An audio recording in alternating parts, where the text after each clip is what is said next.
बहुत समय पहले जब भगवान राम माता सीता को लंका से वापस लाने के लिए समुद्र पार करना चाहते थे, तब उनके सामने एक बहुत बड़ी चुनौती थी। समुद्र इतना विशाल था कि उसे पार करना आसान नहीं था। तब भगवान राम की वानर सेना ने मिलकर समुद्र पर एक पुल बनाने का निश्चय किया। इसी पुल को हम राम सेतु के नाम से जानते हैं। वानर सेना में नल और नील जैसे बलशाली योद्धा थे। वे बड़े बड़े पत्थर, चट्टानें और पर्वत उठाकर समुद्र में डाल रहे थे। सभी वानर पूरी मेहनत, जोश और उत्साह के साथ काम कर रहे थे।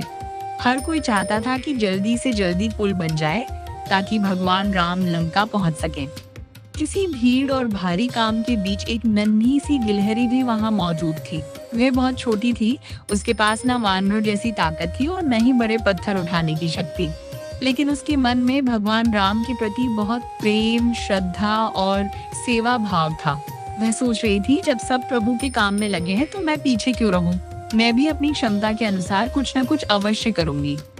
फिर गिलहरी ने अपना छोटा सा काम शुरू किया। वह पहले समुद्र के किनारे जाती, अपने शरीर को पानी में भिगोती, फिर रेत पर लौटती। उसके शरीर पर थोड़ी सी रेत चिपक जाती।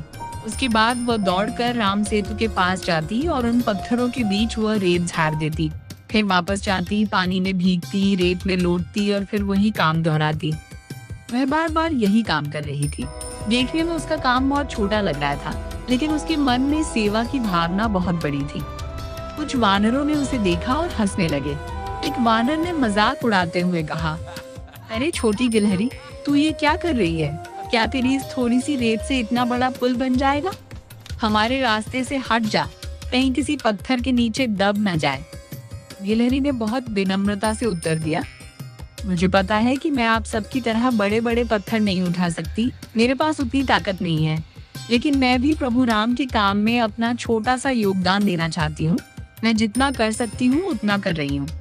उसकी ये बात बहुत सरल थी, लेकिन बहुत गहरी भी थी। भगवान राम ये सब दूर से देख रहे थे। उन्होंने देखा कि ये छोटी सी गिलहरी कितनी निष्ठा, प्रेम और समर्पण के साथ काम कर रही है। उसके मन में न दिखावा था, न अहंकार, न ही ये चिंता कि लोग क्या कहेंगे। वो केवल प्रभु की सेवा करना चाहती थी। भगवान राम उस गिलहरी के पास आए। उन्होंने उसे बड़े प्यार से अपनी हथेली पर उठा लिया। गिलहरी बहुत प्रसन्न हो गई। प्रभु ने उसकी पीठ पर अपने कोमल हाथों की उंगलियां फेरी और उसे स्नेह से आशीर्वाद दिया।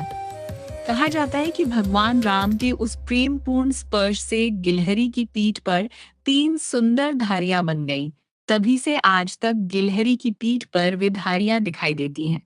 लोग मानते हैं कि ये भगवान राम के आशीर्वाद और प्रेम की निशानी है।